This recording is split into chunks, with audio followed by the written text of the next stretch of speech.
Fala pessoal, tudo bem? Como vão?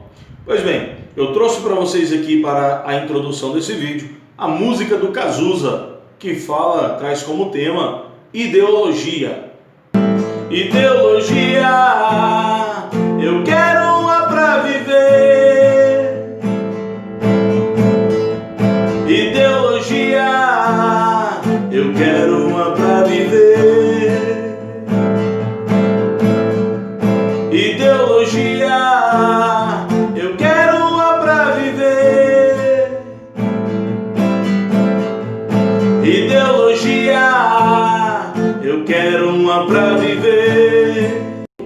A ideologia é um conjunto de ideias, enquanto que para alguns pensadores é uma forma perversa de se manter, de perpetuar-se no poder. Para alguns grupos é um cimento cultural, porque se fecha e não permite o avanço dessa cultura, trocas de culturas, entre outras. Para o marxismo, nada mais é do que um instrumento nas mãos da classe dominante para manipular a realidade e assim se manter no poder, aumentando o seu capital. Bom, daí você pode me perguntar, mas professor, qual é o problema da ideologia? Pois bem, já que você me perguntou, vou responder. O problema é que a ideologia ela acaba se tornando uma visão fechada. É como se fosse irrefletida, um pensamento rígido, doutrinário, instrumental, dogmático. Pensa comigo aqui, imagine, visualize aí. É como se fosse um cavalo de carroça usando aquele tapa-olho, onde ele não tem uma visão periférica, mas tudo que ele consegue enxergar é aquilo que está na sua frente.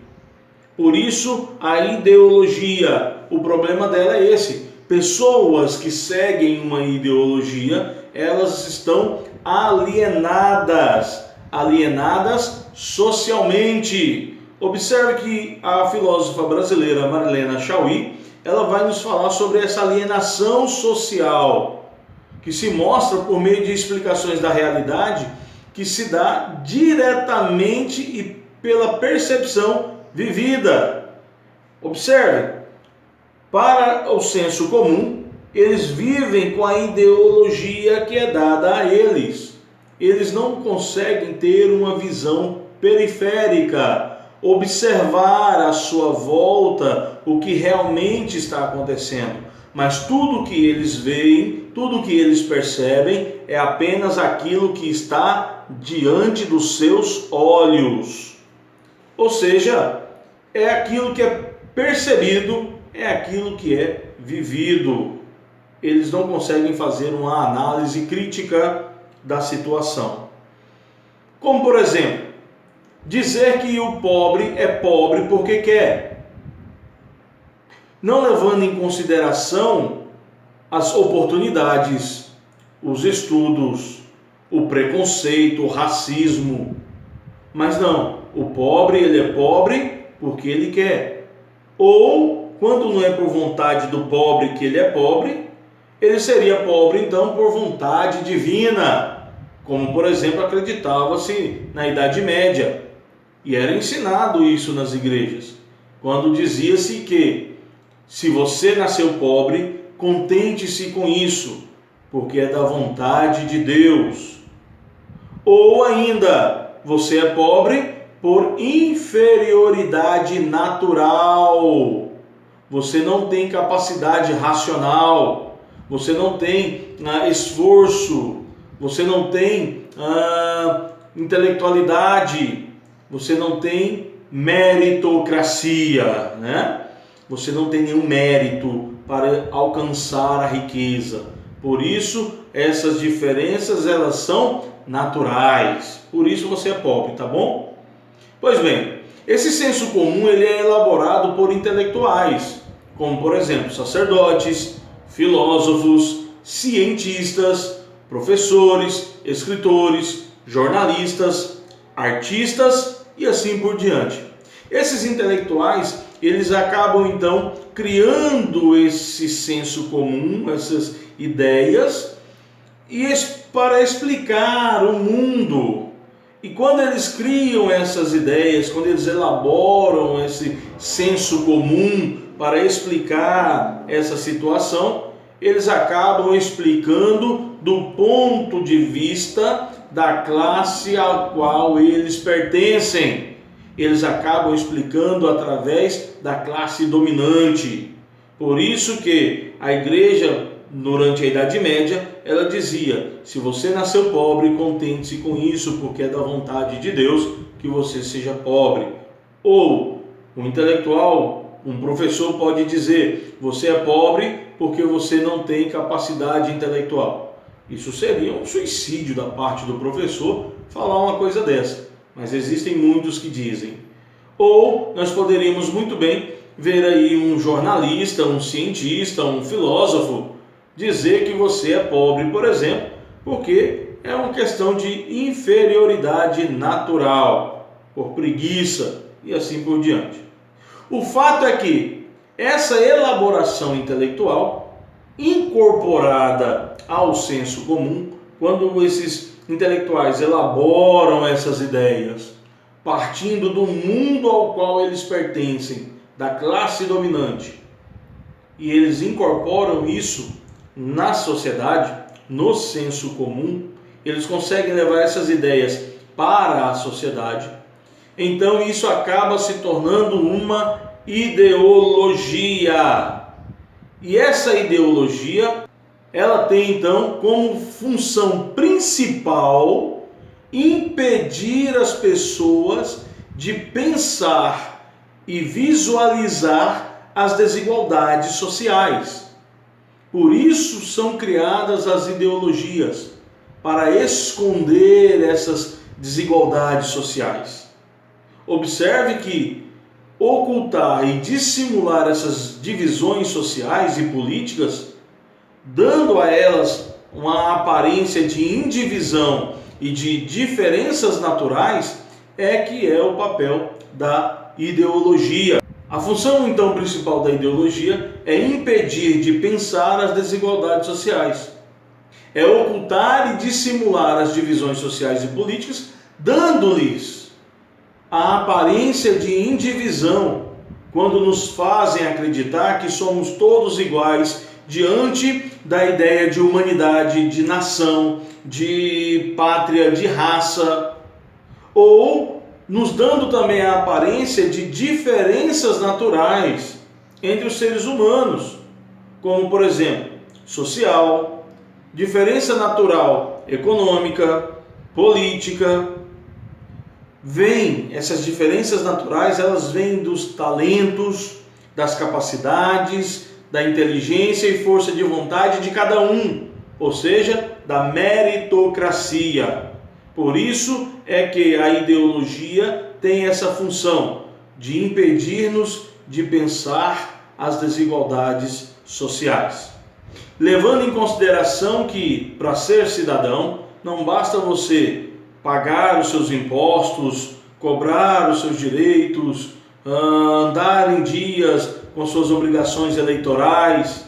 Não, vai muito além.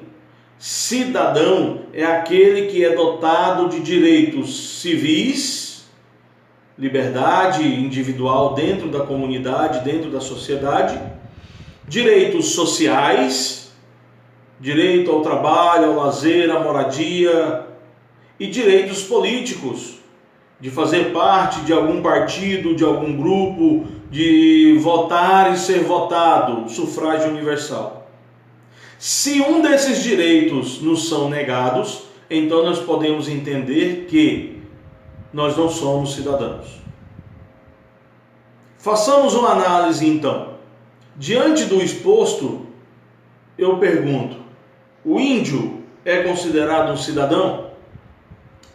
Diante do que nós estamos vivendo nos dias atuais, Estados Unidos ou ainda até mesmo no Brasil, o negro é considerado cidadão por parte da classe dominante? Vamos falar da mulher. A mulher é considerada uma cidadã? Observe que eu estou convidando vocês para fazermos uma análise crítica e não utilizarmos o senso comum. Olha, cidadão é dotado de direitos civis, liberdade individual dentro da sociedade, dentro do grupo. Estou falando de direitos sociais, que é o direito à moradia, à saúde, à segurança, à educação, ao lazer, ao esporte e assim por diante, à cultura. E direitos políticos, direito de fazer parte de algum partido, de algum grupo, de uma torcida, direito de votar e ser votado. Esses que eu falei para vocês, mulheres, negros, índios e homossexuais, fazem parte de um grupo de minorias. E essas minorias sociais não é pela quantidade, pelo número, mas sim por falta de ser dotados desses direitos. Ou seja, eles têm voz ativa muito pequena ou nem têm voz ativa na sociedade. Pois bem, observe essa charge então que eu estou disponibilizando para vocês. Nós temos aqui um cidadão da elite em um barco, em um navio, onde ele está dizendo: o momento é difícil, mas estamos todos no mesmo barco. Enquanto ele está nesse navio, nesse iate, ele está falando isso para um pobre, visivelmente, que está em uma jangada. E ele está dizendo: estamos no mesmo barco, o momento é difícil, volte a trabalhar. Observe a situação que é posta nessa charge e visualize a ideologia tentando nos dar aqui uma aparência de indivisão e de diferenças naturais. Por isso, a ideologia tem como principal função, então, que seria de impedir-nos de pensar as desigualdades sociais. Pois bem, daí você pode me perguntar: como procede a ideologia para obter o fantástico resultado que ela obtém sobre uma grande maioria da sociedade? Aí nós vamos te dizer: por meio de 3 coisas. Primeiro, por meio da inversão. Segundo, do imaginário social. Terceiro, do silêncio. Vou explicar. Quando eu falo que a ideologia ela tem um grande êxito por meio da inversão, é porque ela inverte a causa pelo efeito. Ela coloca a causa no lugar do efeito e o efeito no lugar da causa. Como? Da seguinte forma: ela coloca que, por exemplo, o lugar da mulher é em casa. A mulher ela deve ser aquela bela, recatada e do lar. Bela, está sempre linda esperando pelo marido em casa. Recatada, ser submissa ao marido, ao homem. E do lar, que ela não saia para trabalhar, mas que ela permaneça em casa, cuidando da casa, dos filhos e sempre bela, esperando pelo esposo. Observe que ela coloca então como função da mulher, a função feminina, ela é criada e colocada aqui como sendo uma coisa natural. E esquece-se que essa divisão ela foi criada pelo homem, que já existiu na humanidade sociedades que tinham a mulher como chefe. Nós falamos das sociedades matriarcais. Ainda, nós podemos falar que houve aqui uma mudança de causa e efeito. Quando, por exemplo, nós criamos uma ideia também, e depois dessa ideia criada, nós nos submetemos a ela, como sendo ela muito superior a nós. Ou seja, essa ideia seria a criadora e nós seríamos a criatura. Observe que há uma inversão de causas e efeitos para essa inversão, e é por meio dela que a ideologia consegue os seus feitos. Além dessa inversão, nós podemos falar também do imaginário social. Ou seja, usando as imagens diretas da experiência social, funcionando em 2 registros. Lembra da imagem direta? É só você imaginar o cavalo de carroça com tapa-olho. Imagem direta. Não tem uma visão periférica, uma análise da situação, dos fatos que está à sua volta. mas apenas olham para onde aponta o seu nariz. Pois bem, observem isso. Esses dois registros seriam o seguinte, no imaginário social. Primeiro, como representação da realidade, um sistema explicativo e teorético, ou seja, tudo que nós podemos ver que está na frente do nosso nariz, a ideologia ela vem com uma explicação teórica para aquilo. Então, esse seria um dos registros para que pudesse criar o imaginário social e fortalecê-lo. Segundo registro seria as normas e regras de condutas impostas na sociedade. Esse sistema seria um sistema prescritivo, receituário, de normas e valores. Observe como que esse sistema prescritivo de normas e valores tem ganhado força na sociedade brasileira nos últimos dias, quando nós vemos pessoas indo às ruas pedindo a intervenção militar. Por que intervenção militar? Porque entende-se que os militares vão prescrever para nós essas normas de condutas, normas de ação, de como se portar e valores. Então, ao pedir a intervenção militar, as pessoas estão pedindo esse sistema descritivo de normas e valores. Por que as pessoas pedem uma coisa dessa? Porque as pessoas se sentem mais confortáveis, tendo ali um regimento, tendo ali algo que direcione a sua ação, que diga a ela isso é certo e isso é errado. Por quê? Muitas vezes o medo da liberdade faz com que as pessoas se apeguem a essas regras de conduta, porque nesse caso elas não se responsabilizariam pelos seus atos, mas elas agiriam segundo o que lhe foi dito, que lhe foi prescrito. Pois bem, e o terceiro tipo de ação que leva a ideologia a ter bons resultados seria então o do silêncio. Por quê? Porque nem tudo pode ser dito na ideologia. Esconde-se uma parte da frase da ideologia. Por quê? Se caso tudo fosse dito, então a ideologia ela cairia em descrédito por causa da sua incoerência. A ideologia, ela então nasce da parte que é silenciada, daquilo que vai para o nosso inconsciente. É uma analogia que nós fazemos entre a ideologia e o inconsciente freudiano da psicanálise. Olha como é que a ideologia esconde parte da sua frase, da sua ideia. Exemplo, até 1970 aproximadamente, existia uma coisa chamada lavar a honra. O que é lavar a honra? Nada mais seria do que se o marido que tinha saído para ir ao bordel, ele passava a noite no bordel e a esposa sabia onde ele estava.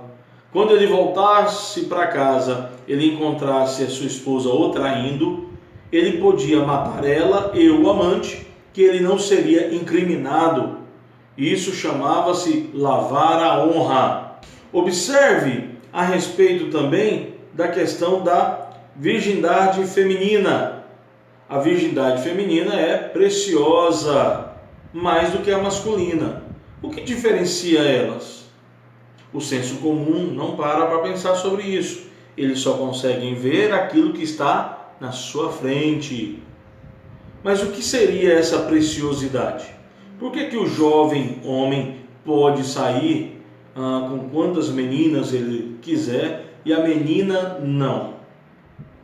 Bom, se formos buscar saber a verdade sobre isso, essa é uma questão que também vem da Idade Média. Uma questão onde o menino ele era tido então como aquele que iria ajuntar as heranças das famílias, se casando com outras mulheres. Enquanto que a mulher, ela era aquela que geraria o herdeiro. Então, se ela saísse ficando com vários, acabaria que ela geraria vários herdeiros e, em vez de agregar, de juntar as heranças, ela estaria fazendo era espalhar a herança. Por isso é que deu-se um maior valor à mulher do que ao homem nesse quesito. E a homossexualidade, tida como uma doença, outra ideologia que há pouco tempo foi desmentida e foi tirada da OMS como doença. Homossexualidade não é doença. E por isso, por pensar que era doença, é que eles diziam que os homossexuais teriam sido castigados por Deus com a AIDS. Tá, no olhar superficial, no olhar do senso comum, nós podemos até acreditar nisso. O fato é que a AIDS não vem só para os homossexuais, veio também para as mulheres, para os homens e assim por diante. Olha como que a ideologia ela nasce das partes que lhe são encobertas, dissimuladas, ocultadas. Mas se for reveladas, essa ideologia ela entra em contradição consigo mesma e ela acaba caindo por terra, perdendo forças. Pois bem, aqui eu termino com vocês a aula sobre ideologia. Muito obrigado, um forte abraço e até mais. Meu partido é um coração partido e as ilusões estão todas perdidas. Os meus sonhos foram todos vendidos, tão barato que eu nem acredito. Ah, eu nem acredito que aquele garoto que ia mudar o mundo, frequenta agora as festas do Ramon.